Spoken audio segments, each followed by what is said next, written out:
Alright guys, today we're going to talk about one of the hottest SUVs on the market, the Audi Q5. So we're going to compare the Audi Q5 versus the Audi SQ5. We're going to talk about exterior differences and interior differences of both these cars, and both these cars have sport packages. Check it out. Alright, so for the front of this Q5 with the sport package here, you do have a wider bumper than the normal Q5. There are some slight tiny difference between a Q5 and an SQ5 on a front bumper. I've noticed on a Q5, it has an inlet here that's actually sealed. But on an SQ5, this inlet's wide open for, I guess, to cool the rads. And on the SQ5 here, you have this little chrome aluminum piece, versus on a Q5 you don't. That's one thing, but the actual structure of the bumper looks the same. All these inlets, this aluminum pieces here, all kind of look the same, if you ask me. So I don't really notice much of a difference between the SQ5 and a Q5 besides those tiny little pieces. So on the side of the Q5 with sport package, it does have a flare out sill a tad bit, and on the SQ5, it seems to be exactly the same. It's got a side sill and it flares out a tad bit. On the back of the car though, is where I see the most difference. Besides the SQ5 badging, you do have a honeycomb mesh that goes throughout the car, a rear diffuser, as well as, I've noticed it looks like it's a quad exhaust look. Now Audi's done something strange with their exhaust. They actually don't come out of the rear bumper. They actually come underneath. So the exhaust tips are actually underneath the car. And on a Q5 you have honeycomb, but it's a lot less. And on the back here it's supposed to, I guess, designate that there's two exhausts, one on each side, versus the SQ5 sort of has a split here. And it has a diffuser, but it's a little bit smaller that I've noticed. On the Q5 you've got these S-line badges on the side of the car, as well as you can't get red brake calipers. On an SQ5 you can. Tires on a Q5, the biggest size you can get is 20s. On an SQ5s, it's 21s. Let's go take a look. On an SQ5, you've got V6T, and that is actually forced induction, or in this specific case, it's turbocharged. And you can get red brake calipers, as I discussed earlier, as well as you can get black brake calipers that come standard with the car. And these ones are the 21-inch wheels that come with the vehicle. So there's a couple of tidbits on the SQ5 that's slightly different than the regular Q5, and obviously that's the badging of SQ5 right here. And you've got these little lips that's put on after the fact. For some reason, I guess the tires flare out a little bit more, so they don't want paint damaging the fender flares. Apparently, read it somewhere. And then you have the aluminum mirrors, which are different on all S cars, seem to have aluminum mirrors. That's it. Alright, so for a sports package on the inside, you do get full black headliner. You do get these seats. You do get the steering wheel. Now this steering wheel is a heated steering wheel. If you didn't get a heated steering wheel, you'd get a flat bottom version. Some of the trim pieces are different, so you get this brushed aluminum sort of finish here. You get door sills, and obviously on the outside you get bigger wheels. But on the inside, those are your content features. So this model is a Technic model, so this one will give you a blind spot indicator. This one gives you the virtual cockpit like most of the other Audis we've looked at. But on the inside, these seats are what they call your regular sports seats. If you get the ventilated seats with the air conditioning, they're pretty much the exact same seat, except they have perforations in the leather to give you cooling. So this car has a heated and cooled cup holder. By hitting this button, you get cool, it goes up to 2 degrees. Hit it again, it goes to heat, it goes to 52 degrees. When it's too hot and it doesn't want you to touch it, this light will come on to warn you that you may burn your fingers. To the armrest actually adjusts perfectly to where you want it to be. You just wait for the click and then you push down, it locks in that position, your arm goes here.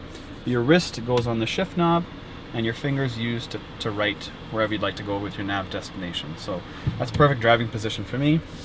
I talked about some of the sporty stuff, but in terms of the tech on the car, again, this has a virtual cockpit where you can zoom in, zoom out on both sides. They're totally independent. You can zoom in, zoom out on your maps here, all the way out.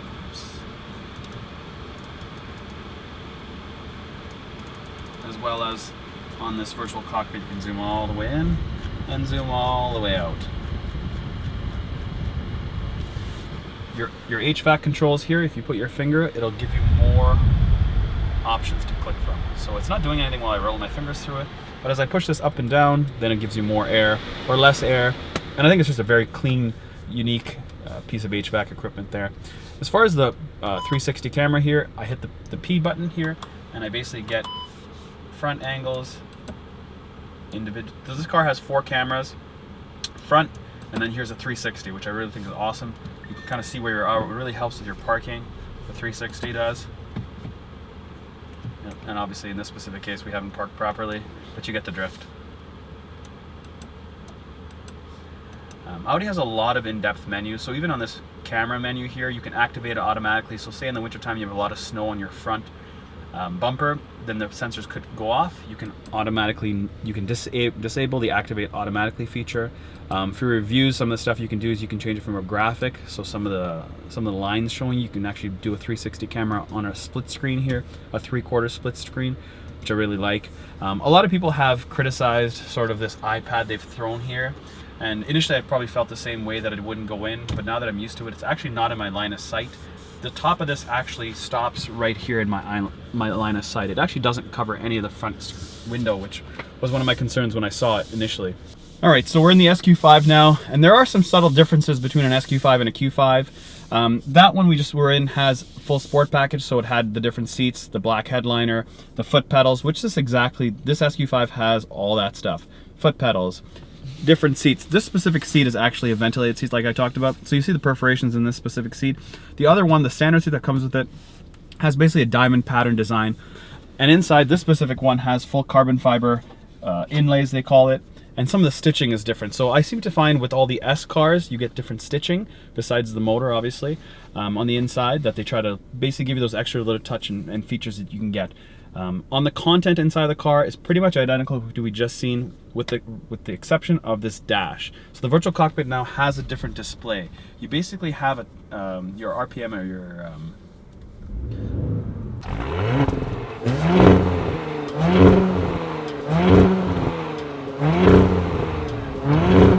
and that's the difference. That's what you're paying for. So you get a split screen here now. You basically have your progressive view, they call it, that zooms in and out. And then your sort of your sport view, where you have your RPM meter, your speed gauge in the middle, and then you can toggle basically your consumptions, your radio stations, your telephone, and your maps that you can zoom in, zoom out as well. So a really versatile dash. And then again, the center screen here is all consistent with the Audi new infotainment that they have now.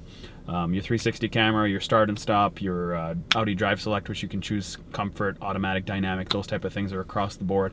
But an SQ5 on the inside, this is basically almost the same as that sport package. So if you're not looking for a car with a lot of power per se, like an SQ5, and you want something that performs very well, I'd buy a Q5 with a sport package. But if you want that performance, then you'll definitely get it out of an SQ5. All right guys, so now you've checked out the Q5 and the SQ5 on the inside and the outside. Let me know what you'd pick, which one, why, comment below, and you know what to do. Subscribe, hit the button, baby. That's it, right now. Boom, hit that button.